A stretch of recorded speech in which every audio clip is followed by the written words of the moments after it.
So good evening all, welcome to Learners Academy.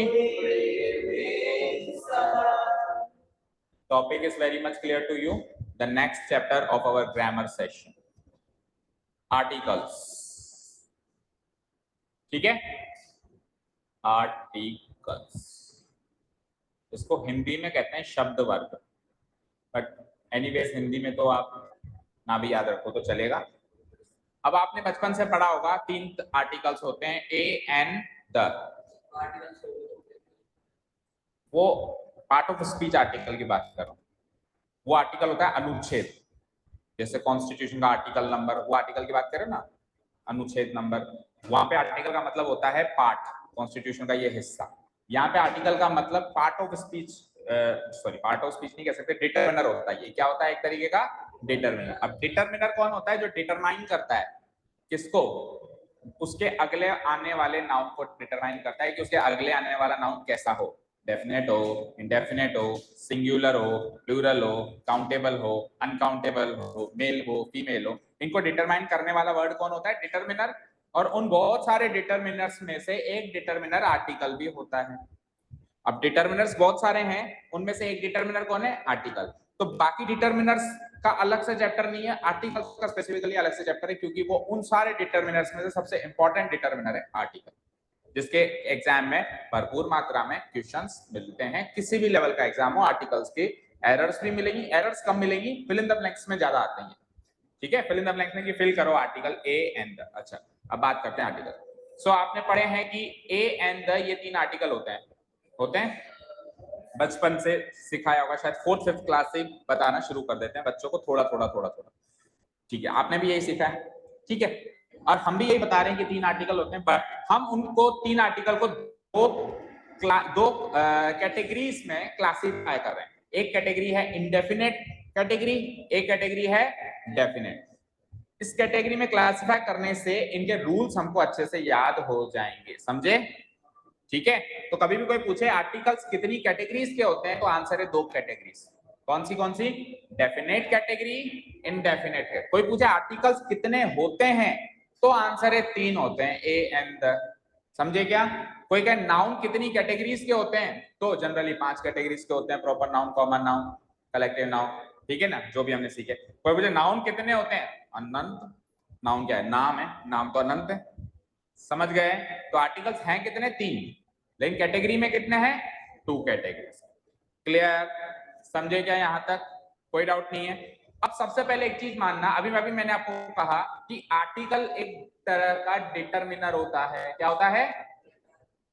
और determiner जब भी आएगा नाउन के लिए आएगा. डिटरमिनर जब भी आएगा किसके लिए आएगा? मतलब नाउन से पहले आएगा, नाउन को डिटरमाइन करेगा, निश्चित करेगा भाई ये जो अगला नाउन है वो कैसा है, उसके फीचर्स क्या हैं.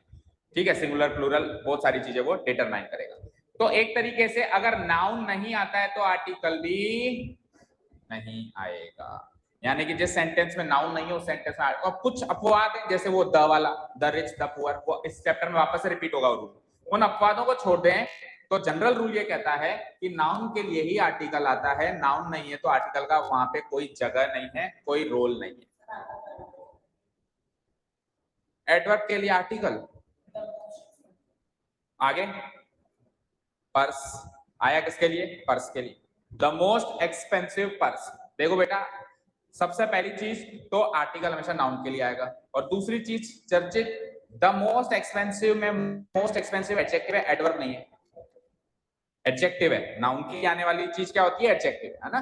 एडवर्ब अभी आपने सीखा नहीं है तो आपको ज्यादा नॉलेज नहीं, तो आएगा 6th चैप्टर में, तब आपको पता चलेगा. अभी वो हमने जितनी भी चीजें सीखी है ना, मोस्ट लगा के करीब 99% वो सारे एडजेक्टिव्स थी. एडवर्ब मैंने आगे होके नहीं दिए सेंटेंस को, नहीं तो फिर मेरे को बताना पड़ता है एडवर्ब क्या होता है. उसको मैं अलग से बताऊंगा जब चैप्टर आएगा. Okay, clear? ठीक है, तो आर्टिकल किसके लिए आएगा? नाउन के लिए. जो rule number 1 is very very clear, no noun no article. Article आएगा तो किसके लिए आएगा? नाउन के लिए. ठीक है, अब बात करते हैं पहली कैटेगरी को. तो पहली कैटेगरी क्या है? Indefinite article. इनडेफिनेट का मतलब क्या होता है? अनिश्चित नाउन. आपका निकला नहीं, निश्चित ही निकला केवल, है ना. अनिश्चित. और डेफिनेट मतलब निश्चित. यानी कि अगर नाउन मेरा अनिश्चित है. अब अनिश्चित कैसे होता है? अनिश्चित ऐसे होता है कि जिस नाउन का मैं जिक्र कर रहा हूं उस नाउन को बोलने वाला और सुनने वाला जानता नहीं है, पहचानता नहीं है, तब वो अनिश्चित होता है। जैसे मैंने कहा, जब मैं चौराहे से निकला तो एक आदमी वहां पर चोटिल पड़ा था। अब वो एक आदमी कौन है मुझे क्या पता, मैं बोल रहा हूं तभी भी मेरे को नहीं पता कौन है, और मैं आपको बता रहा हूं तो आपको भी कौन सा पता।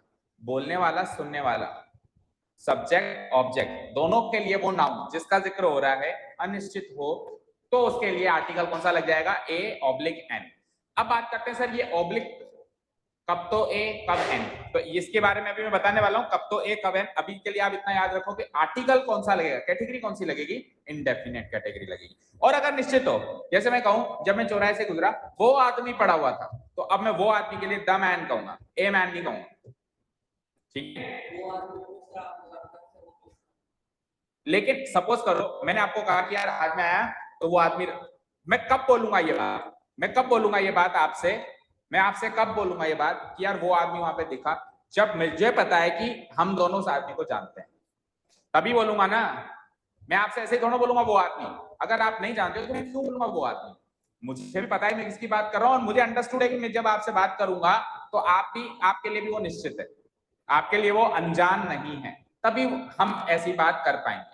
उस जगह पे हम ए या एन का प्रयोग ना करके किसका प्रयोग करेंगे, आर्टिकल, द डेफिनेट आर्टिकल का प्रयोग करेंगे। सो सबसे बेसिक डिफरेंस यही है इंडेफिनेट डेफिनेट में। अच्छा एक चीज और समझना बेटा, आर्टिकल्स देखा जाए तो सरल टॉपिक है, लेकिन डेप्थ में जाए तो इससे मुश्किल टॉपिक नहीं है कोई, पूरी ग्रामर में इससे मुश्किल टॉपिक नहीं है कोई।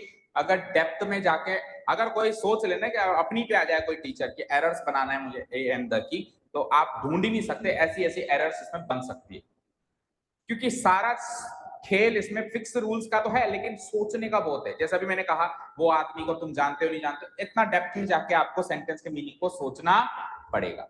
पर जनरली इतने डेप्थ में इतने डिफिकल्ट सेंटेंस आते नहीं एग्जाम में, मुश्किल नहीं आते, सरल ही आते हैं। बट हम आपकी प्रैक्टिस थोड़े बहुत मुश्किल सेंटेंस से भी कराएंगे, ठीक है। मैक्सिमम सेंटेंस इजी होंगे, फिक्स्ड रूल्स के ही होंगे, पर थोड़े बहुत सेंटेंस इन डेप्थ नॉलेज से भी आपकी प्रैक्टिस हम करवाएंगे। क्लियर है, ठीक है। चलो आगे बढ़े। साफ साफ लिखा हुआ है किसी अनिश्चित व्यक्ति या वस्तु का बोध होगा, सिंपल सी बात है। आगे बढ़ो, जैसे कि सेंटेंस है आई सॉ ए डॉक्टर, मतलब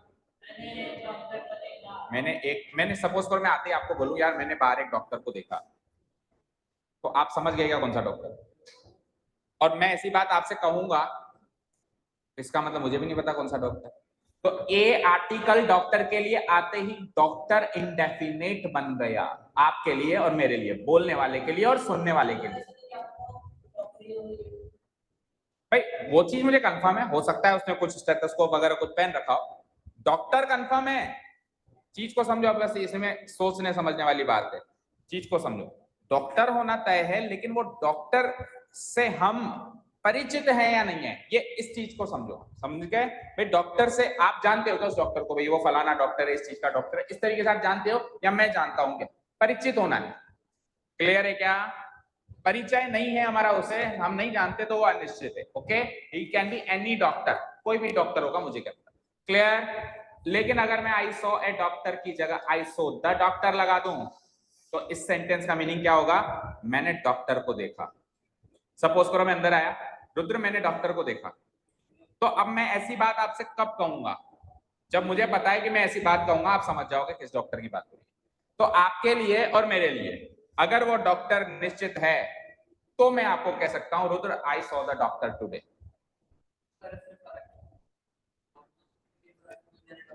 इस मैंने एक डॉक्टर को देखा और मैंने डॉक्टर को देखा, फर्क नहीं है। मैं कहूं मैंने एक डॉक्टर को देखा, तो इसमें जो डॉक्टर की मैं बात कर रहा हूं मैं भी नहीं जानता हूं, एक है कोई डॉक्टर है उसको देखा मैंने, और आप भी नहीं जानते सर किस डॉक्टर की बात कर रहे हैं, और मैं कह दूं रुद्र आज मैंने डॉक्टर को देखा, एक वर्ड, ये एक का मीनिंग तो एक से निकल के आता है ना। अगर ये एक ना बोल के मैं सिंपली बोल दूं मैंने डॉक्टर को देखा, अब द का कोई हिंदी वर्ड नहीं होता है ना, द का कोई हिंदी वर्ड नहीं होता इसमें, तो ज्यादा ज्यादा वैसे लगा सकते हो वो मैंने उस डॉक्टर को देखा, मैंने या वो डॉक्टर देखा मैंने, है ना। पर जनरली हिंदी वर्ड में कुछ भी मत लगाओ। हिंदी मीनिंग क्या होगा, आई सॉ द डॉक्टर का हिंदी मीनिंग क्या होगा, मैंने डॉक्टर को देखा। ठीक है, तो मैंने डॉक्टर को देखा सेंटेंस में doctor is definite to you as well as to me. मेरे को भी पता है मैं किस डॉक्टर की बात कर रहा हूं, और आपको भी पता है आप किस डॉक्टर की, मतलब आपको भी पता है, मुझे ये भी पता है कि आप समझ जाओगे मैं किस डॉक्टर की बात कर रहा हूं। ठीक है, अब सपोज करो, चलो एक एग्जांपल और लेते हैं। अभी मैं आपसे पूछूं सर पढ़ा रहे हैं क्या, तो आप पूछोगे क्या कौन से सर? अंडरस्टूड हो गया ना? अंडरस्टूड हो गया ना? इस तरीके से अंडरस्टूड होना चाहिए। नाउन बोलते ही बोलने वाला और सुनने वाला समझ जाना चाहिए कौन से सर की बात हो रही है, कौन से डॉक्टर की बात हो रही है, कौन से टीचर की बात हो रही है। वो होता है डेफिनेट नाउन। समझ गए? अब जैसे उसी प्रकार मान लो यहाँ पे कोई क्लिनिक है, मान लो बगल में कोई क्लिनिक है, और मैंने कहा कि रुद्र देखना डॉक्टर साहब है क्या, तो ये अंडरस्टूड है, मेरे को पता है मैं किस डॉक्टर साहब की बात कर रहा हूँ, और रुद्र भी समझ गया, मुझे मुझे पता था कि रुद्र समझ जाएगा। और अगर मान लो मुझे ऐसा लगता है कि यार रुद्र नहीं समझेगा, तो मैं पता है क्या कहता, रुद्र देखना बगल में एक डॉक्टर साहब बैठे होंगे, तो मैं इंडेफिनेटली यूज करता डॉक्टर साहब को, एक डॉक्टर साहब बैठे होंगे, क्योंकि मुझे पता है वो जानता ही नहीं। समझ गए क्या? अभी क्लियर है क्या? हाँ, अब देखो मेरी बात सुनो, रूल्स की बात करें तो आर्टिकल कब लगेगा, कब डेफिनेट लगेगा, कब इंडेफिनेट लगेगा, कब लगेगा ही नहीं, तो रूल्स अब शुरू होंगे। हाल फिलहाल कॉन्सेंट्रेट करो difference between indefinite and definite. अब वो हटा दें तो क्या होगा, उसके रूल्स के बना रहे हैं दीदी। ठीक है, क्लियर है? जितना समझाया जा रहा है उस पर फोकस करो एक बार। ए और द में डिफरेंस क्या है वो फोकस करो, वो समझ में आएगा? सबको अच्छे से समझ में आया? ठीक है, आगे बढ़ते हैं। तो जैसे मैंने कहा आई सो ए डॉक्टर, एनी डॉक्टर कोई भी चिकित्सक हो सकता है, यहाँ पे ये डॉक्टर कोई भी चिकित्सक हो सकता है ना, लेकिन यहाँ पे पर्टिकुलर डॉक्टर की बात हो रही है जिसको बोलने वाला सुनने वाला जानता है। समझ गए? डिफरेंस समझ आया? ठीक है। इंडेफिनेट आर्टिकल दो होते हैं, ए और एन। इंडेफिनेट आर्टिकल दो होते हैं, ए और एन, बोलो। ठीक है, तो इंडेफिनेट आर्टिकल जब भी किसी नाउन से पीछे आएगा तो वो तीन क्वालिफिकेशन फुलफिल करना चाहिए। कितने क्वालिफिकेशन? तीन। यानी कि अगला वाला नाउन अगर ये एक दो तीन क्वालिफिकेशन फुलफिल करता है तो ही ये ए या एन में से कोई इंडेफिनेट आर्टिकल आ सकता है। अच्छा, इन दोनों में से क्या आएगा वो अभी नेक्स्ट शीट में सीखेंगे, और उसको एक ही शीट में खत्म करेंगे, और पूरे चैप्टर में सजेशन नहीं करूंगा मैं कि ए और एन का सिलेक्शन कैसे करना है। एक ही रूल है बस, सिंपल सा, एक ही बात है, आप समझ जाओ। उसके बाद तो असली सिलेक्शन तो इंडेफिनेट और डेफिनेट का सिलेक्शन किसका होता है कि इंडेफिनेट कब आना चाहिए और डेफिनेट कब आना चाहिए, बजाय कि इसका कि ए कब आना चाहिए, वो तो एक बार समझाएंगे। ठीक है, तो इंडेफिनेट आर्टिकल लगने के लिए तीन चीजों को आपका नाउन क्वालिफाई करना चाहिए। पहली चीज, सबसे पहली चीज है कि वो होना चाहिए काउंटेबल। क्या होना चाहिए? अब काउंटेबल नाउन दो तरह के होते हैं, एक काउंटेबल सिंगुलर, एक काउंटेबल प्लूरल। तो वो नाउन काउंटेबल सिंगुलर फॉर्म का होना चाहिए। जैसे अभी डॉक्टर सिंगुलर फॉर्म का था, मैं ऐसे नहीं लिख सकता आई सो ए डॉक्टर्स, गलत हो गया। मैं ऐसा नहीं लिख सकता आई सो ए वाटर, अनकाउंटेबल के। इंडेफिनेट आर्टिकल किसके लिए आएगा बोलो? काउंटेबल, और उसमें भी। और तीसरी चीज इसकी डेफिनेशन से रिलेट करती है कि वो नाउन आपके लिए और मेरे लिए नॉन आइडेंटिफाइड हो, यानी कोई इंडेफिनेट होना चाहिए। समझ गए भाई? ये चीज तो समझा दी मैंने कि नॉन आइडेंटिफाइड नाउन के लिए ए और एन लगाते हैं, ये तो मैंने समझा दी, लेकिन इसका मतलब नहीं नॉन आइडेंटिफाइड के लिए आप ए और एन लगा सकते हो। काउंटेबल भी होना चाहिए और साथ में क्या होना चाहिए? सिंगुलर फॉर्म का भी होना चाहिए। अब एग्जांपल लो तीनों के एग्जांपल लो। मुझे क्या रहे हैं? पहला सेंटेंस, ही ड्रिंक्स वाटर, क्या गलती है? देखो यहाँ पे वाटर जो है इस काउंटेबल नाउन की परिभाषा को तोड़ रहा है। Water is an uncountable noun, so we can not use a. अच्छा, अब द लगा सकते हैं, नहीं लगा सकते उसका जिक्र नहीं करूंगा। मिक्स में सीखोगे तो फिर वही हालत रहेगी आज तक रही थी। आज तक जो हालत है ना कि एंड में आज तक समझ नहीं आता सर क्या आएगा, वैसे की वैसी रह जाएगी। तो बिल्कुल डिफरेंट अप्रोच से सीखना है अपने को, है ना? द लगेगा नहीं लगेगा उसका जिक्र अभी नहीं करेंगे, अभी तो जिक्र करेंगे कि ए और एन कब लगता है और कब नहीं लगता है। तो ही drinks water is the correct sentence. He drinks water. एक ही गलत बताओ, एक ही गलत हुआ। Water is an uncountable noun. तो मैं काउंटेबल नाउन दे दूं फिर चलेगा आपको? चलो मैं काउंटेबल नाउन दे रहा हूं, अनकाउंटेबल, यूएन बोले तो अनकाउंटेबल, है ना? He eats a mango daily, क्या कहती है?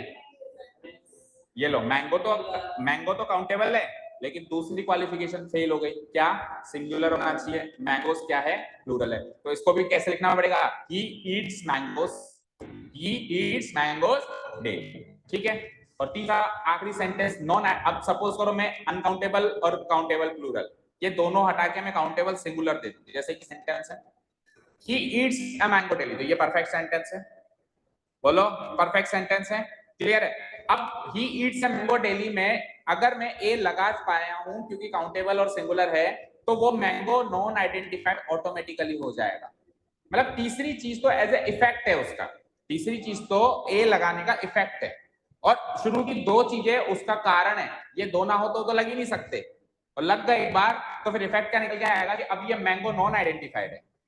मैंने कहा मैं एक आम रोज खाता हूं, तो कोई सा भी आम हो सकता है, कोई पर्टिकुलर आम की बात नहीं कर रहा हूं, कोई घर में रखा हुआ एक आम उसी को रोज खाता हूं, ऐसा तो नहीं है ना, कोई भी आम हो सकता है ना, वो मैंगो चेंज होगा नहीं होगा, रोज चेंज होगा, तो नॉन आइडेंटिफाइड हुआ ना, मेरे लिए भी हुआ, मैं बोल रहा हूँ और आपको बता रहा हूँ, तो आपके लिए भी, आप पूछोगे कि सर वो अच्छा वो वाला आम, आप पूछोगे क्या ऐसा, आप अपने आप में समझ जाओगे नॉन कोई भी आम हो सकता है।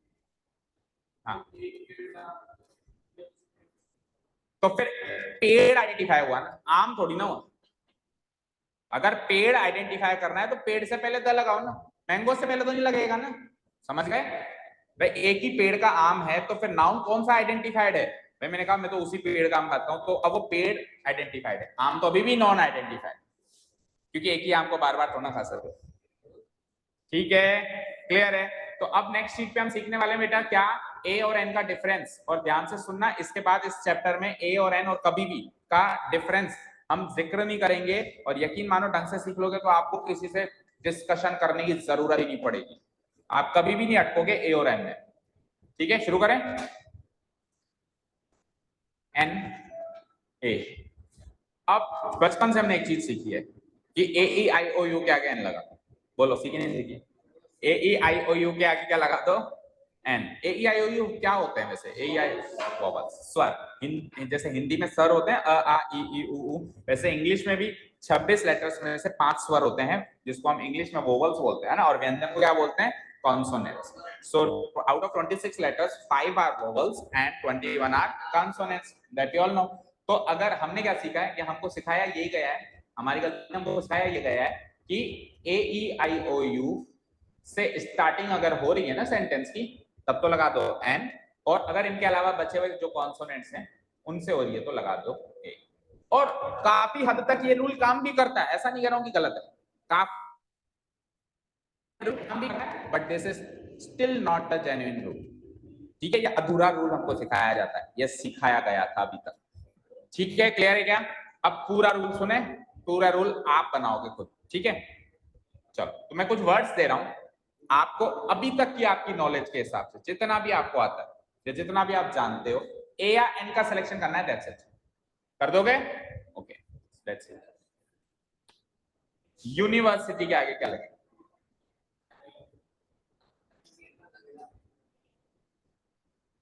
बोलो शैली, ए और एन का सिलेक्शन करना है, दैट्स इट, भूल जाओ आर्टिकल 10 द भी होता है क्या, पूरा फोकस करो ए और एन के सिलेक्शन करने में पूरा, और ऐसा सीखो कि दोबारा पूछना ना पड़े किसी के, हाँ ए एन ए एन ए ए ए, तो मैक्सिमम बच्चे ए कह रहे हैं, ठीक है, तो मैक्सिमम बच्चे ए कह रहे हैं, और एन कौन कौन कह रहा था, ओनली वन, अच्छा 2 लोग एन कह रहे हैं, ठीक है, चलो अपना अपना आंसर आप याद रखना है ना। नेक्स्ट है यूटेंसिल, अच्छा किसी वर्ड का मीनिंग ना समझ आए तो पूछ लेते, यूटेंसिल मतलब क्या होता है, बर्तन, बर्तन भांडे, हाँ, एन यूटेंसिल, एन मौलिक, एन, मानो कि ये एग्जाम में आ गया हमको भरना है ए और उस हिसाब से भरो पूरा जोर लगा के, हाँ मौलिक, चर्चित, a utensil, okay, a an a, next umbrella, ये तो बचपन से सीखा है ना, ये तो बचपन से, शायद जब मैडम ने भी 4th-5th क्लास में भी ए और एन का डिफरेंस बताया था तो ये एग्जाम में कई बार आया था, सो इसमें तो 100% आप श्योर होंगे शायद कि एन ही आना चाहिए, एन अम्ब्रेला, है ना, तो मानता है इसमें ए आएगा, क्या बज रहा है, तेरा फोन बज रहा है, निकाल, साइलेंट कर रहा, हाँ एन अम्ब्रेला करेक्ट है, किसी को कोई इसमें वो नहीं है विरोध, ये ए आना चाहिए। ओके नेक्स्ट एम ए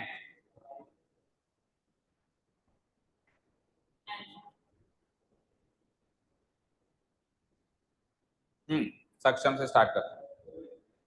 ए सक्षम तो प्योर रूल फॉलो कर रहा है, ए आई ओ यू बोले तो एन, अन्यथा ए।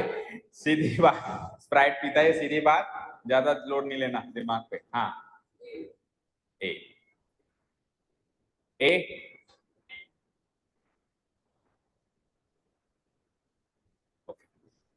ठीक है नेक्स्ट एस पी। एसपी यहाँ पे सेलिंग प्राइस नहीं है ना, जो पुलिस में पोस्ट होती है एसपी वो है ना, सुपरिंटेंडेंट ऑफ पुलिस जिसको अपन कहते हैं, पुलिस निरीक्षक शायद हिंदी में होती है पोस्ट। निरीक्षक नहीं, महानिरीक्षक होते हैं, डीएसपी होते हैं निरीक्षक। हाँ एनएसपी। हाँ अब तो तू चेंज कर दिया, बोलते मेरे यहाँ तो तुक्के मार रहा है प्योर। हाँ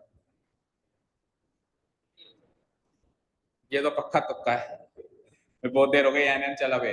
हाँ N N okay next DSP, ये लोग आ गए जिसकी बात कर रहे थे, deputy superintendent of police.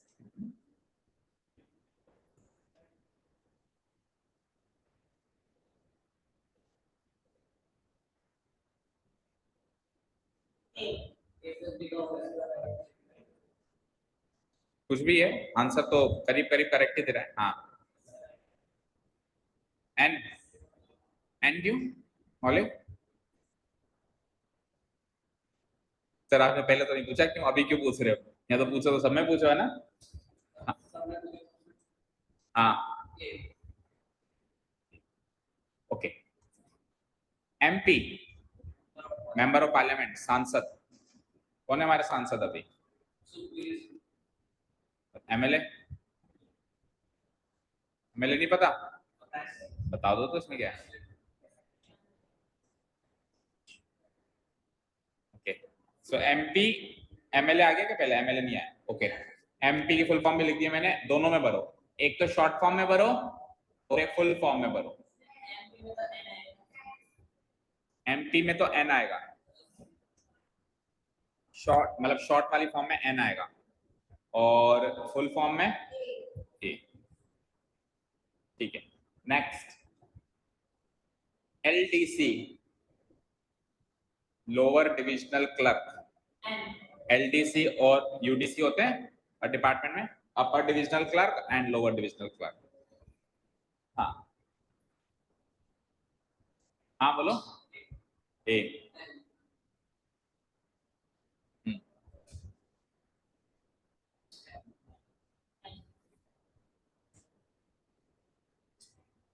Okay और एलडीसी की फुल फॉर्म लगा दूं तो सबका आंसर ए या किसी का आंसर एन? आपका एन और आपका एलडीसी में क्या था? दोनों में। ठीक है फिर यूडीसी आप डिविजनल क्लर्क आ गया। अब बताओ देखें ए लक्षित, चर्चित ए।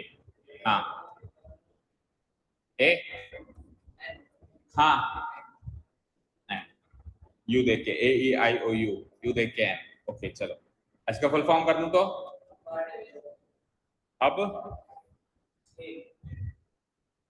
अब क्या आएगा? और पहले भी एन, अब और पहले, अब और पहले दोनों में बताना, short form full form. Short form में एन, इसको वैसे बोलते हैं एब्रीविएटेड फॉर्म इंग्लिश में, है ना, एब्रीविएटेड फॉर्म। हाँ एन और इसमें ए। हाँ चर्चित, दोनों में, दोनों में ए, दोनों में ए, दोनों में।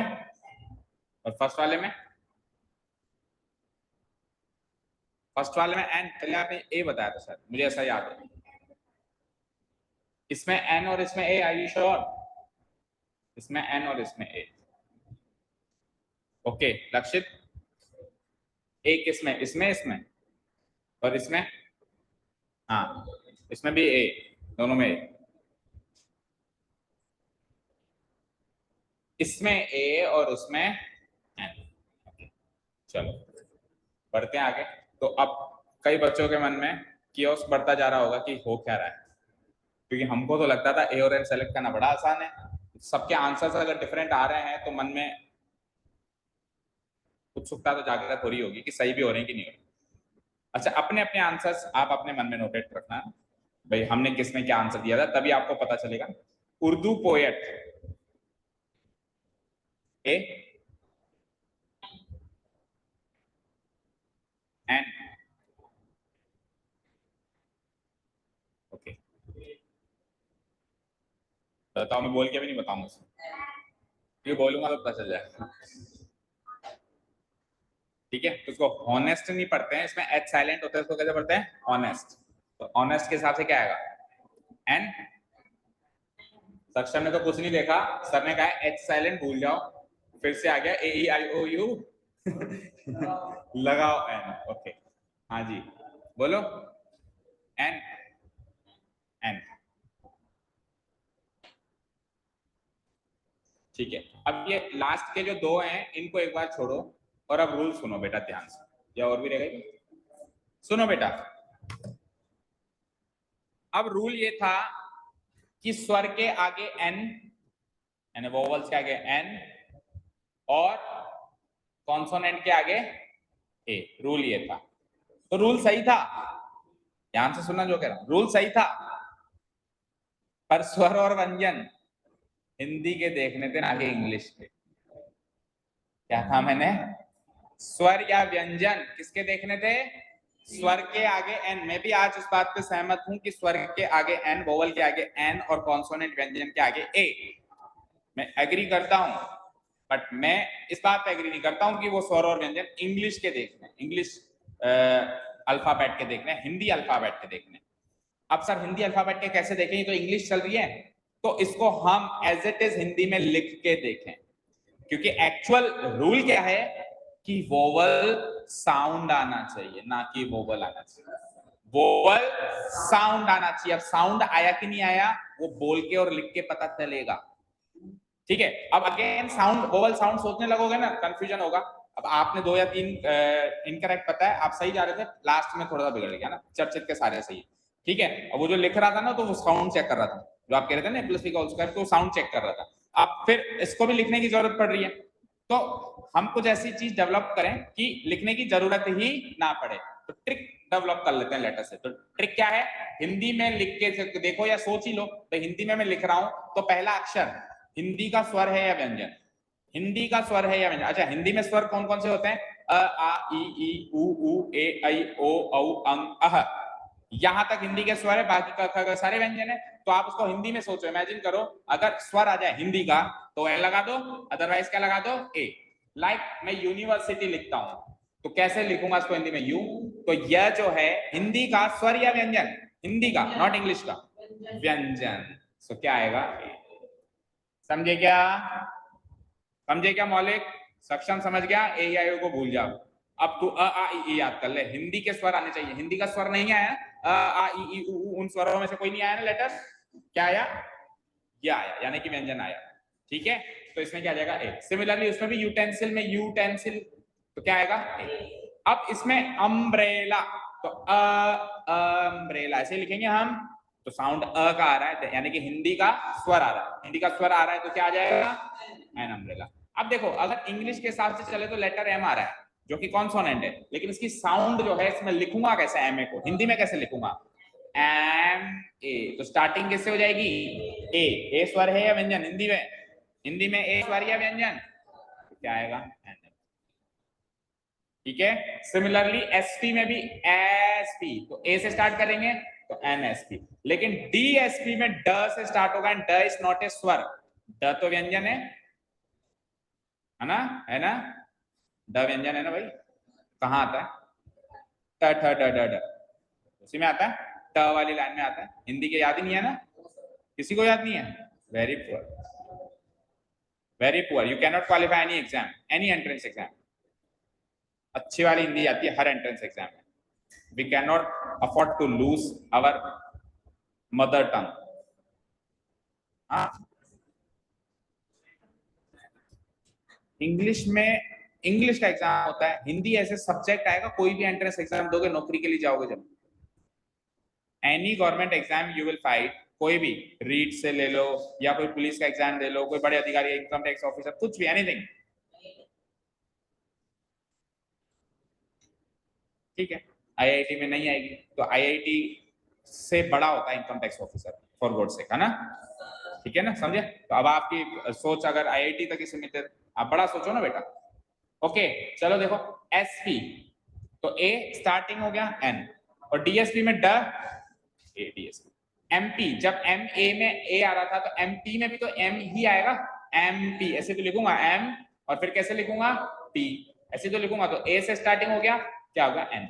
देखो उसकी फुल फॉर्म जब मैं करूंगा तो फुल फॉर्म करते ही मेंबर में से स्टार्ट हो जाएगा, जो ए से स्टार्ट हो रहा था अभी में से स्टार्ट हो गया, म क्या है, म तो व्यंजन है, सो ए मेंबर ऑफ पार्लियामेंट, ठीक है। तो कई बार सोचने में आपको अचंभित लगेगा कि यार एक ही नाउन है, उसकी फुल फॉर्म करते हुए आर्टिकल चेंज हो रहा है, तो होगा क्योंकि ए और एन का सिलेक्शन साउंड से चलता है, तो आप फुल फॉर्म करोगे साउंड चेंज होगा तो आर्टिकल भी चेंज होगा, ठीक है। आप सही कर रहे हो, आप अपने आप पे डाउट मत करना कि यार फुल फॉर्म करने से क्यों आर्टिकल चेंज हुआ, क्योंकि साउंड चेंज हुआ, और ए और एन का selection depends on only on sound. अच्छा साउंड भी किसकी, किसकी, नाउन की नहीं, अगले शब्द की, अगले शब्द की। फॉर एग्जाम्पल यहाँ पे मैन है नाउन, तो ऑनेस्ट तो उसका एडजेक्टिव है, तो आप साउंड ऑनेस्ट का एडजेक्टिव का देखोगे ना कि मैन का, क्योंकि मैन के हिसाब से तो म आ रहा है, फिर तो ए आना चाहिए था, लेकिन साउंड किसकी देखनी है, नेक्स्ट वर्ड की, जो भी नेक्स्ट वर्ड है, चाहे एडजेक्टिव है चाहे एडवर्ब है, वो आया मैन के, ये आर्टिकल आया नाउन के लिए है,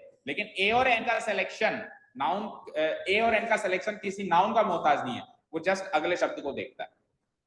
क्लियर है क्या सारी बातें।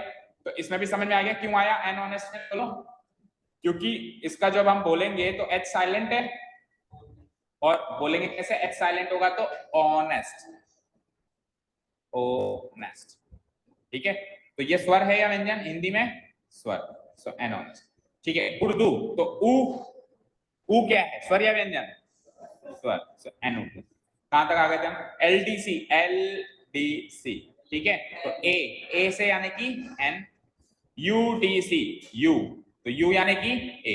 तो देखो अगर हम इंग्लिश के हिसाब से चलते, अगर हम इंग्लिश के हिसाब से चलते तो एल पे तो लगाते ए, और यू पे लगाते, चाबी दे दो, एल पे लगाते ए और यू पे लगाते एन, यस और नो, बट एक्चुअली एलडीसी पे आर्टिकल एन लगेगा, यूडीसी पे आर्टिकल ए लगेगा, जस्ट उल्टा है, ठीक है, जस्ट उल्टा है। इंग्लिश रूल्स के हिसाब से गलत है, हिंदी के स्वर या व्यंजन के साउंड के हिसाब से वो करेक्ट है, ठीक है। तो ए की जगह एन लगाना, एन की जगह ए लगाना, यहाँ पे फुल फॉर्म करना जरा, तो अपर, अपर, ठीक है, ठीक है, आपका यही तो गलत है, चलिए आप इधर एन और इधर ए लगाया, ठीक है, ओके। कौन सा रहा, अब सारे रूल्स बता दिए मैंने, सारे बता दिए, अब इन दोनों में सही भर सकते हो क्या, जो जो बच्चे पहले गलत भर रहे थे वो भी अब सही भरेंगे, भरेंगे, भरो, इसमें भरो जरा, क्या एक्सेप्शन होंगे, अच्छा देखते हैं, नहीं, ए और एन के सिलेक्शन में कोई एक्सेप्शन नहीं होता, ए और एन कोई एक्सेप्शन नहीं लेगा, साउंड देखेगा, साउंड है जैसे, हाँ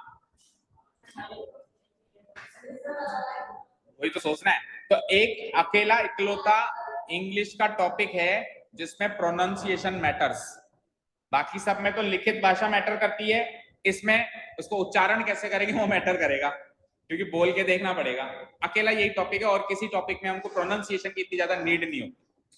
तो सोचो जरा इसको कैसे प्रोनाउंस करते हैं, हायर, अच्छा छोड़ो सब, इसका मीनिंग पता है किसी को, नहीं मीनिंग, अर्थ, प्रोनाउंसिएशन नहीं करा, वो HIRE हायर होता है, हायर वो ये वाला हायर होता है, ये नहीं होता, हाँ HIER तो कुछ होता ही नहीं है, ये कहां से ढूंढ के लाया तू, HIR तो है ना, इसको प्रोनाउंस करते हैं एयर, और इसका मतलब होता है वारिस, ठीक है। जब आप बैंक के या कोई लीगल अफेयर्स में फंसोगे या कभी कभी ना कभी तो फंसना ही होता है, किसी न किसी मैटर में आ ही जाता है कुछ ना कुछ मामला, तो वकील पूछेगा आपके लीगल एयर्स कौन है। लीगल एयर्स मतलब कि कानूनी तौर पे आपके वारिस कौन है, भाई आपकी प्रॉपर्टी का हिस्सा किस किस को मिलना चाहिए। ठीक है, सो अब एच तो साइलेंट हो गया, जैसे ऑनेस्ट मैन में ऑनेस्ट में एच साइलेंट है, वैसे ए इसको भी हेयर ना पढ़ के क्या पढ़ेंगे, एयर, मतलब यहां से पढ़ो उसको, यहां से पढ़ो, अब जैसे भी आप पढ़ना चाहो, एयर। ठीक है, तो क्या आ जाएगा उसमें बताना, उसमें बताना, एक एक से पूछता हूं, एन, हाँ ध्यान से,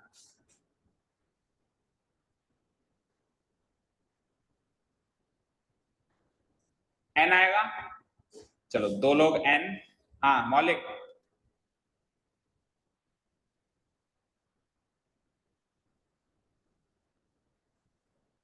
एन, हाँ तेरा लग गया प्लस भी उसका, बता, ए, ए आएगा, रीजन,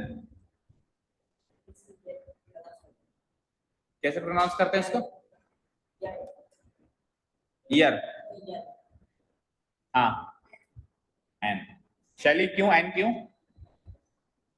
साउंड किसका आ रहा है आपको,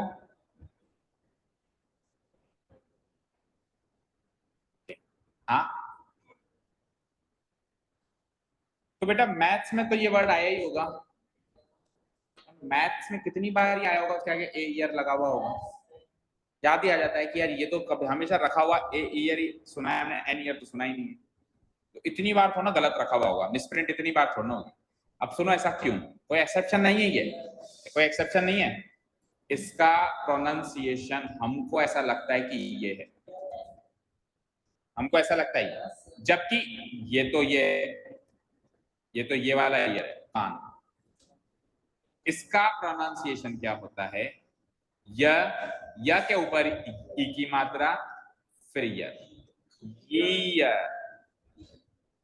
ईयर, अब वो जल्दीबाजी में ईयर की तरह लगता है, साउंड करता है, बट एक्चुअल प्रोनाउंसिएशन इसका ये। अब बताओ यह क्या है, स्वर या व्यंजन, सबसे मुश्किल और सबसे बड़ा स्कैम है ए और एन के बीच का, अगर इसको पकड़ लिया तो इससे बड़ा कोई कोई मतलब गलती नहीं आ सकती। ठीक है, बाकी सारे शब्द आसान आते हैं, ये जितने भी शब्द है ना सब बिल्कुल सेलेक्टेड शब्द हैं जो मतलब बड़ा स्कैम करके आते हैं एग्जाम में। ठीक है, इनके पढ़ लिए तो इनसे सरल ही आएंगे, इनसे मुश्किल नहीं आएंगे। और वैसे आजकल ए और एन के सिलेक्शन के क्वेश्चन आते ही हैं, वो भी समझ गए कि बच्चे को आता है इतना। ठीक है, बाकी आए तो ये डिफिकल्ट मोस्ट है, इससे ज्यादा बड़े नहीं आएंगे। डन, क्लियर, चलेंगे आगे, चलें। अब पूरे चैप्टर में और पूरे कोर्स में और आप अपनी पूरी लाइफ में किसी के आगे गिड़गिड़ाओगे नहीं कि ए और एन का सिलेक्शन बताओ, ये रूल फॉलो करो, कभी गलत नहीं हो। ठीक है, सबसे बड़ा मतलब ब्रह्मास्त्र रूल है ये, इससे बड़ा कोई रूल नहीं है। 100 किताबें चेक कर लो, अलग अलग रूल पता चलेंगे, कोई कहेगा साउंड देखो, कोई तो ऐसे भी कहते हैं टीचर ऐसे करके देखो, पता नहीं क्या, ऐसे सुन के देखो किसका साउंड आ रहा है। ठीक है, सबसे ब्रह्मास्त्र रूल है, हिंदी में लिख के देखो, हटाओ, और हिंदी के स्वर व्यंजन पता होने चाहिए कौन कौन से। ओके, चलिए तो चलते हैं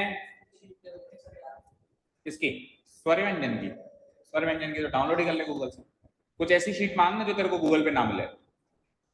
हाँ जी, तो इसके रूल्स देख लो, यदि किसी वर्ड की पहली साउंड स्वर हो, अब रूल तो यही कहता है ना, और यदि किसी वर्ड की पहली साउंड व्यंजन, रूल तो यही कहता है, बाकी ट्रिक जो है यहाँ पे मेंशन नहीं है, जो मैंने आपको बताई है, हिंदी में लिख के देख लिया। Okay done.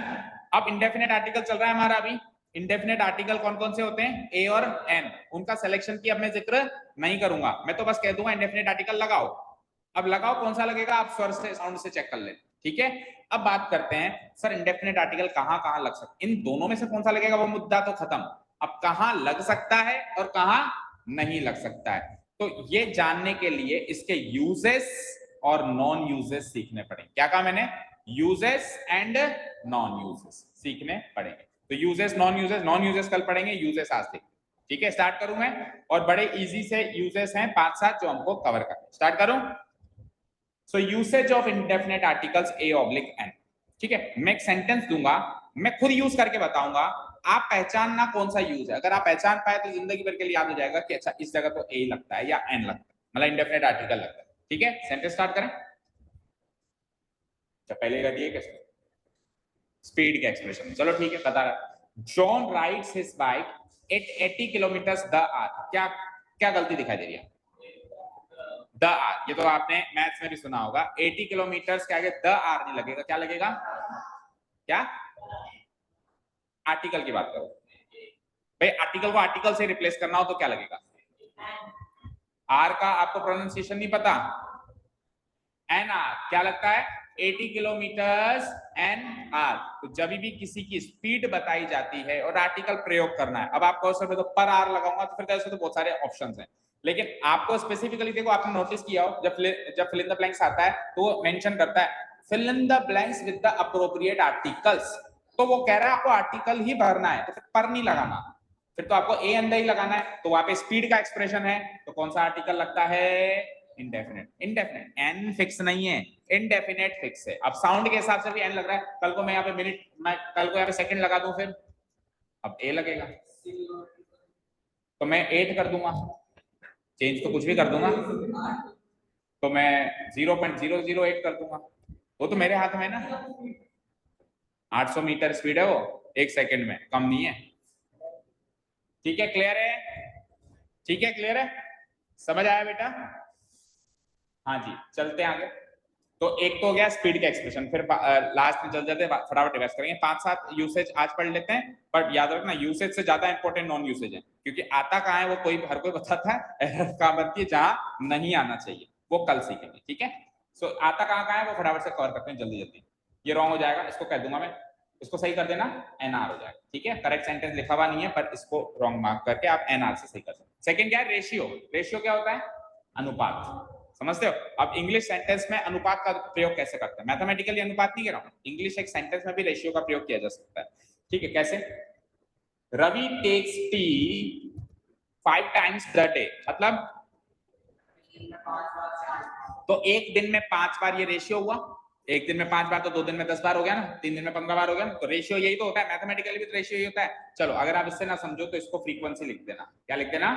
फ्रीक्वेंसी, मतलब कितनी बार एक्शन रिपीट हो रहा है। ठीक है, दोनों में से कैसे भी समझ लेना। तो अगर उसका एक्सप्रेशन हो, उसका बोध कराने वाले टर्म्स हो, तो भी हम इंडेफिनेट आर्टिकल का प्रयोग करेंगे।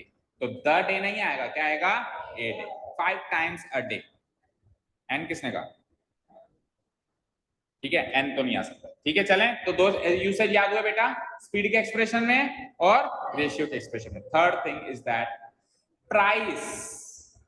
अब ये बड़ा इंपॉर्टेंट है, याद रखना, क्योंकि ये रूल आगे चल के खुद का ही विरोध करेगा, and this contradiction will be arisen out of our wrong assumption. सिखाया ना अपने, कॉन्ट्राडिक्शन का मतलब क्या होता है? अपने रूल का खुद ही विरोध करना। तो आप बिल्कुल याद रखना, इस रूल को मैं वापस पूछूंगा, अभी कल की क्लास में आ जाएगा शायद, है ना।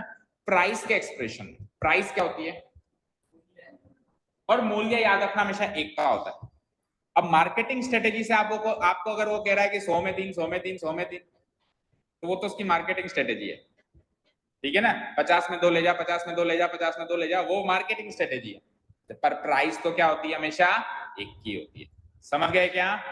आपके अंदर, आपको जब किसी भी चीज का पक्का बिल बनवाओगे तो उसमें हमेशा एक की प्राइस, क्वांटिटी 1 की प्राइस को देगा, फिर क्वांटिटी बताएगा, उसके हिसाब से आपका बिल बनता है नहीं बनता है। सो प्राइस के एक्सप्रेशन में भी हमेशा इनडेफिनेट आर्टिकल ए या एन यूज होगा। सेंटेंस है ना, sugar sells at ₹50 the kilo. तो 50 रुपए किलो अगर वो बिकती है, तो 50 रुपए की 1 किलो बिकती है, तो क्या लिखूंगा मैं? ए। अब कोई अगर ऐसे आपको भाई अपना माल बेचने के हिसाब से वो कहे कि 100 रुपए में 2 किलो चीनी ले जा, तो फिर वो तो उसकी मार्केटिंग स्ट्रेटेजी है ना, 100 रुपए में 2 किलो, 100 रुपए में 2 किलो, पर है तो वही 50 रुपए किलो। ठीक है, तो तीसरा क्या है? प्राइस के एक्सप्रेशन। याद रखोगे बेटा इसको, ये रूल क्लैश करने वाला है कल के किसी रूल से, है ना, फिर मैं याद करवाऊंगा आपको। फोर्थ रूल देखो बेटा, अब अभी तक तो काफी इजी से चले, जैसे ₹10 ए मीटर, 10 रुपए मीटर को क्या कहूंगा मैं? ₹10 ए मीटर, इनडेफिनेट आर्टिकल यूज करेंगे। ठीक है, नेक्स्ट देखो। अब थोड़े से स्पेशल यूजेस देखो बेटा, ध्यान से पढ़ो।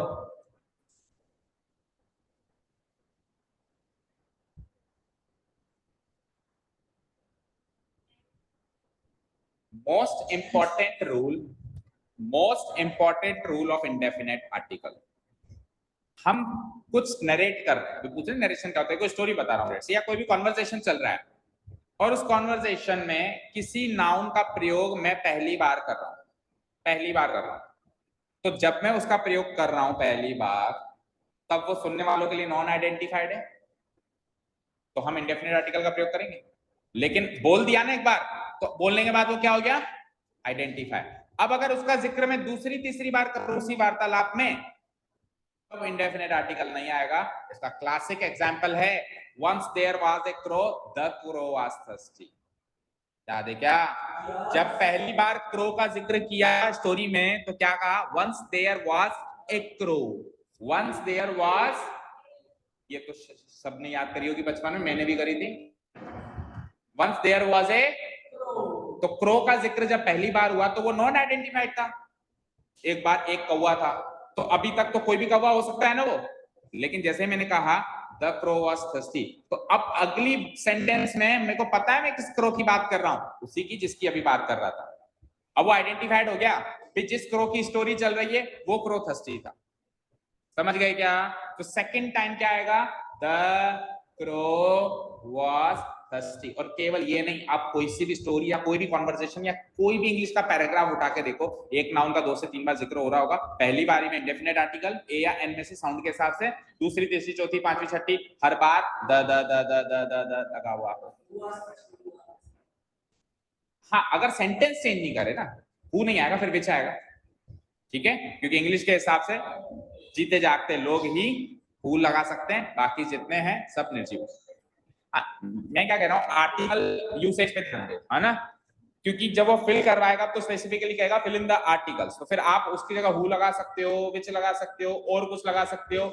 ऐसे तो मैं सुनो, ऐसे तो मैं द क्रो ना लगा के प्रोनाउन भी लगा सकता हूँ। प्रोनाउन भी तो नाउन की रेपिटेशन को स्टॉप करता है, तो बात वो नहीं है ना, प्रोनाउन लगाऊं तो फिर नाउन ही गया, नाउन ही गया तो आर्टिकल भी गया, ठीक है? लेकिन अगर आर्टिकल ही लगाना है तो पहली बारी में इंडेफिनेट, उसके बाद हमेशा डेफिनेट, ठीक है? सेंटेंस देखो, याद रहेगा बेटा ये रूल।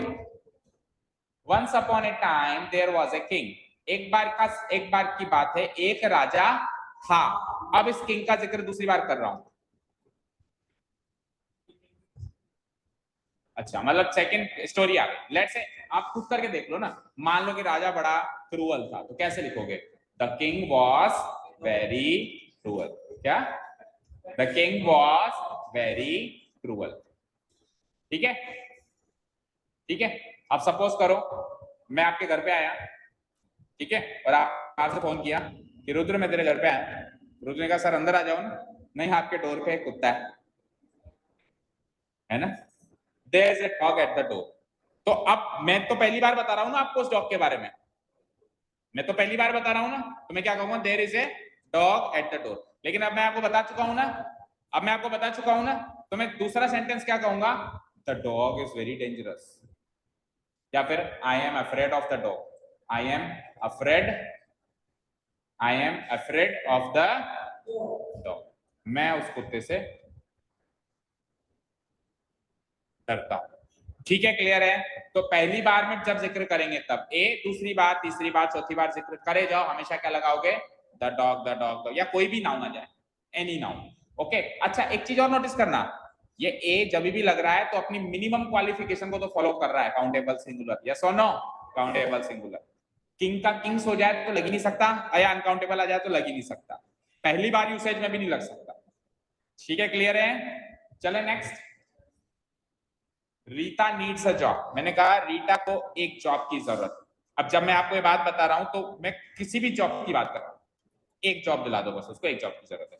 अब मैंने बता दिया ना एक जॉब की जरूरत है, तो मैं सेकंड सेंटेंस क्या करूंगा, मैं सेकंड सेंटेंस कहूंगा the job has to be, the job should not be, the job should not be from marketing, the job should not be from marketing. वो जो जॉब है वो मार्केटिंग की नहीं होनी चाहिए। तो अगर मैंने कहा रीटा को एक जॉब की जरूरत है और जॉब जो है मार्केटिंग की नहीं होनी चाहिए, तो पूछोगे सर कौन सी जॉब मार्केटिंग की? अरे अभी बताया तो सही, रीटा को एक जॉब की जरूरत है। तो जब मैं बता रहा हूं तब तो जॉब का जिक्र पहली बार हो रहा है ना, लेकिन जब मैं बता चुका हूं तब तो वो आइडेंटिफाई हो गई ना वो चीज। तो अब सेकंड बार में मैं क्या कहूंगा कि वो जॉब या जॉब जो है, मैं कुछ भी नहीं कहूँ, सिंपली कह दूं यार जॉब जो है ना वो मार्केटिंग के नहीं होनी चाहिए, तो आप आइडेंटिफाई कर लोगे तो फिर मैं जॉब के आगे क्या लगा दूंगा। तो कॉन्वर्सेशन में वो नाउन आइडेंटिफाइड होना चाहिए द लगाने के लिए, नहीं तो फिर वो क्या लगेगा ए आने के। ठीक है, तो कितने रूल्स हो गए बताओ? 4 हो गए। पहला रूल क्या था? स्पीड का एक्सप्रेशन है, very good. Second rule ratio, third price. तो स्पीड रेशियो प्राइस ये तो बड़ा सरल सा है, आप देखते पहचान लोगे। चौथा ये थोड़ा सा इंपॉर्टेंट है और ये बेसिक रूल भी होता है इसका। अगला सुनो, यदि कोई काउंटेबल सिंगुलर नाउन अपनी पूरी जाति का बोध करवा रहा हो, 7 है अभी, ए प्लस बी होल स्क्वायर करना पड़ सकता है, ए प्लस बी होल स्क्वायर और भी करना पड़ सकता है। यदि कोई काउंटेबल सिंगुलर नाउन पूरी जाति का बोध करवा रहा हो, पूरी जाति का बोध कैसे करवाएगा देखते हैं। तो वो अपने पीछे आर्टिकल ए या एन का प्रयोग किया जाता है। पूरी जाति का मतलब मैं तो कह रहा हूं सिंगुलर फॉर्म में, लेकिन सुनने वाले को उस नाउन की पूरी जाति के बारे में वो मैसेज पहुंच रहा है, जैसे कि सेंटेंस क्या ना, ए पंचो बनाना में तो एक ही पंच है इसलिए लिखा है पंचो बनाना, ठीक है। या फिर यूं कह लो कि पहली बार उस पंचो बनाना का जिक्र हुआ है।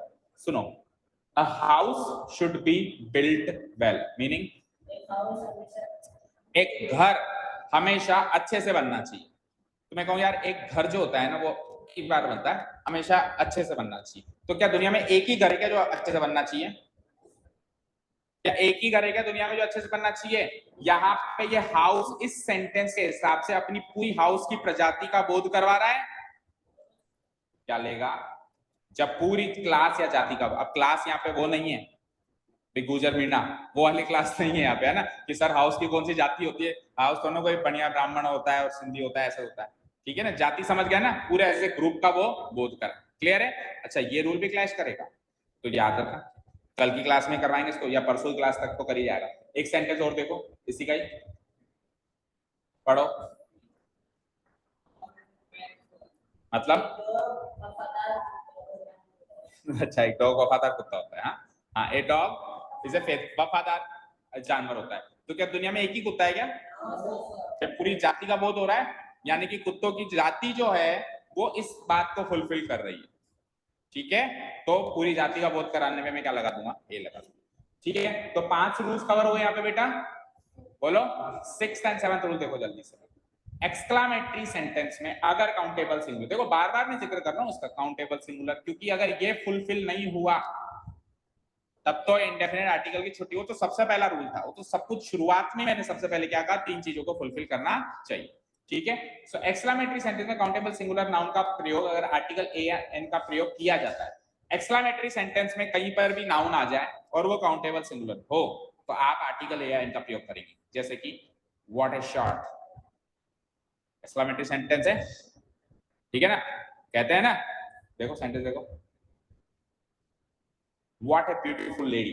तो अब यहाँ पे lady is a countable singular noun, yes और नो? एक्सक्लामेटरी सेंटेंस का जिक्र हो रहा है, ये कैसे पता चला? एक्सक्लामेटरी मार्क से। सो इसके लिए इंडेफिनेट आर्टिकल लगना कंपलसरी, ठीक है। अब इसके बीच में अगर ये एडजेक्टिव आए तो ठीक, ना आए तो भी ठीक। बाकी काउंटेबल सिंगुलर के लिए आप डायरेक्ट लिख सकते हो व्हाट ए लेडी, ठीक है, व्हाट ए मैन कई बार कहते हैं ना। क्लियर? नेक्स्ट देख लो, what a nice pair of trousers, ठीक है। तो यहाँ पे पेयर जो है वो काउंटेबल सिंगुलर नाउन है या नहीं है ना? तो फिर मैं क्या कहूंगा इसके लिए, ठीक है। क्लियर है? चले नेक्स्ट। तो ये इजी सा रूल था, आपको बस 2 चीजें चेक करनी है, एक तो सेंटेंस कैसा होना चाहिए एक्सक्लामेटरी, उसके अंदर नाउन कैसा होना चाहिए काउंटेबल सिंगुलर, ये 2 बातें फुलफिल हुए, ए या एंड। ऑफ से जब कनेक्शन होता है तो मेन नाउन लेफ्ट या राइट? अब पुरानी बातें वैसे भूलते जाओगे तो कैसे समझ आए, ठीक है। चले नेक्स्ट।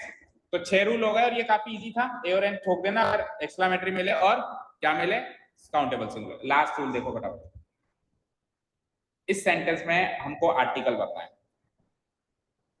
और आर्टिकल मैं भर देता हूं, आप इस सेंटेंस का मीनिंग बताओ।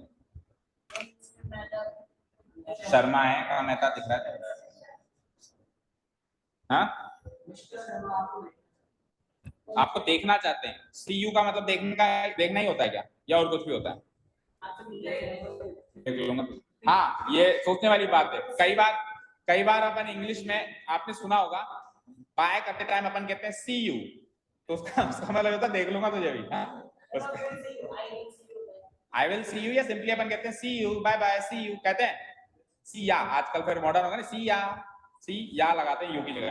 तो उसका मतलब क्या ये होता है, अभी देखूंगा तेरे को भी तो कौन सी कहती है मूवी। इसका मतलब ये होता है फिर मिलेंगे। सी यू का मतलब क्या, सी का मतलब यहाँ मिलने से होता है, सी यू मतलब मीट यू, फिर मिलेंगे। तो यहाँ पे मिस्टर शर्मा आपसे मिलना चाहते हैं, समझ गए? सी यू में इसी का मतलब ये नहीं होता कि आ जाना तो भी, तेरे को भी देख लूंगा अवेलेबल। ठीक है, क्लियर है? सी यू का मतलब इनडायरेक्टली क्या होता है, मिलना। सो सी यू जब भी कोई कहे ना, बस मैं आपसे मिलूंगा, ठीक है। सिंपली अगर मैं सी यू कह दूं तो भी मीनिंग वही है, शॉर्ट में जितना शॉर्ट बोल देते हैं आजकल हम, ओरल लैंग्वेज शॉर्ट चलती है वैसे भी रिटर्न लैंग्वेज से, ठीक है। क्लियर है? आई विल सू यू मत कर देना सू यू का मतलब होता है केस कर देना, हाँ, एस यू ई स्यू। स्यू का मतलब होता है कोर्ट केस करना। तो जल्दीबाजी में कह दो स्यू यू तो वो भी डर जाएगा, यार मैंने क्या कर दिया, आज ही तो मिले। ओके डन, समझ आया, क्लियर है? ओके, अब इस सेंटेंस का मीनिंग बता दो यार, बोलता रहेगा, इसका मीनिंग बताओ पहले।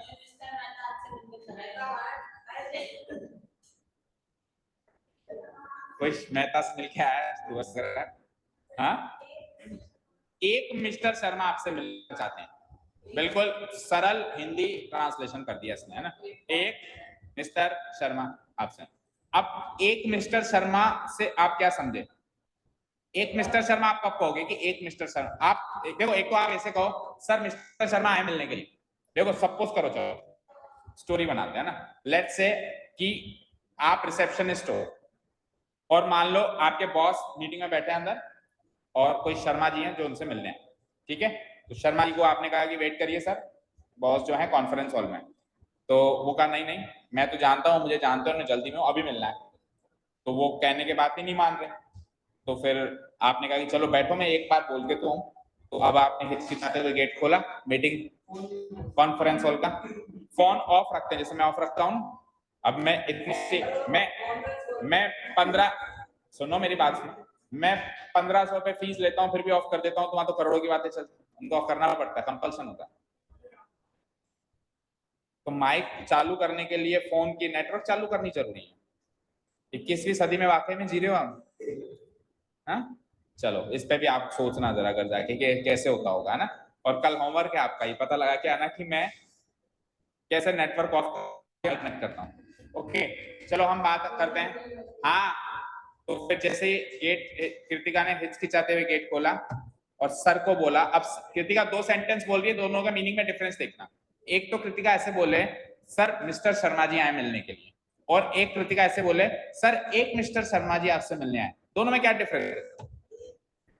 वैसे भी एक ही है, वो गिनती में तो वैसे भी एक ही है, लेकिन बोलने में डिफरेंस आया ही नहीं है। फिर से सुनो, सर मिस्टर शर्मा जी आए, सर एक मिस्टर शर्मा जी आए। Yes very good, very good. मैं कहूंगा सर शर्मा जी आए, तो वो शर्मा जी को वो बॉस जानते हैं, जब भी तो कहूंगा शर्मा जी आए, आते रहते हैं वो, और मुझे पता है कि ये इनके जानकार हैं, ये इनके जानकार है, मुझे पता है। तो ये कह सकती है कि सर मिस्टर शर्मा जी हैं आपसे अर्जेंट मिलना चाहते हैं। लेकिन अगर इसको पता है कि वो बॉस नहीं जानते उनके, वो पहली बार आए हैं, तो अब वो ऐसा ना बोले कि मिस्टर शर्मा, ओके सर एक मिस्टर शर्मा है, यानी एक मिस्टर शर्मा है कोई इस दुनिया में इंडेफिनेट है आपके लिए, आपके लिए इंडेफिनेट है, आप नहीं जानते उनको, नॉन आइडेंटिफाइड है, वो आपसे मिलना चाहते हैं। सो सुनो ध्यान से, रूल पढ़ो, और ये भी अच्छा खासा रूल है। यदि हम किसी व्यक्ति को नहीं जानते, अगर इसको पता है कि बॉस मिस्टर शर्मा को जानते हैं, तो फिर ये ए नहीं लगाएगी, ये यहां से सेंटेंस पढ़ेगी मिस्टर शर्मा बॉस, तो वो रिसेप्शनिस्ट की उसको नौकरी चल जाएगी, फिर उसको उसका काम है पता लगाना, ठीक है, उसकी नौकरी चल जाएगी, उसका काम है पता लगाना कि ये जो आदमी आ रहा है ये बहुत से परिचित है या नहीं। Mister Sharma wants to meet you का मतलब होगा मिस्टर शर्मा आपसे मिलना चाहते हैं, इसमें मिस्टर शर्मा को वो बॉस जानते हैं, और ए मिस्टर शर्मा को वाले केस में वो नहीं जानते। लेकिन ये ए या एम कभी भी प्रॉपर नाउन से पहले मत लगा देना। लाइक मान लो उसका नाम राकेश शर्मा है, तो यू कैन नॉट से ए मिस्टर राकेश शर्मा, रॉन्ग। आप ओनली एंड ओनली सरनेम के आगे ए या एन का प्रयोग कर सकते हैं, सरनेम। प्रॉपर नेम हटाकर सरनेम से पहले इस आर्टिकल ए या एन का प्रयोग किया जा सकता है। दो चीजें, पहली चीज तो हम उस व्यक्ति को नहीं जानते, दूसरी चीज प्रॉपर नेम के आगे नहीं, सरनेम के आगे। क्योंकि अभी हम नॉन यूसेज में कल पहला रूल ये पढ़ेंगे कि प्रॉपर नाउन के आगे इंडेफिनिट आर्टिकल नहीं आता। ए रुद्र, ए चर्चित नहीं हो सकता, पर ए मिस्टर आसानी हो सकता है। समझ गए क्या? हाँ, प्रोवाइडेड दैट कि जब हम बात कर रहे हैं उसको वो नहीं जानते हो, वो तो अलग से रूल है इसे। क्लियर है क्या? ठीक है, जो 7 रूल्स हम रिपीट कर सकते हैं फटाफट फटाफट। Tell me. Speed, ratio, time, price. Speed, ratio, price, ये 3 तो इजी से रूल्स थे। फिर 4 थोड़े अच्छे रूल्स थे। पहला चौथा रूल क्या था? पहली बार जिक्र हो इंडेफिनिट, बाद में जिक्र हो डेफिनेट। अगला exclamatory plus countable singular. 6th वाला भी आए थे 2 रूल, 6, 7 क्या? वो तो लास्ट था ना, एक पहले कौन सा रह गया? शायद आपने पिछली शीट में छोड़ दिया।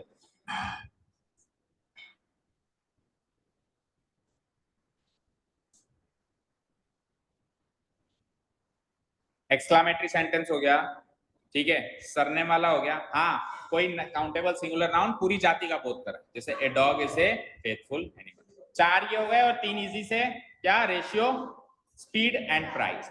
सो ये 7 यूसेज याद रहेंगे कल तक। तो कल हम आपको इसके नॉन यूसेज पढ़ाएंगे और फिर बाद में डेफिनेट आर्टिकल्स पे चलेंगे। Okay, thank you so much for listening to us, have a nice day, keep learning.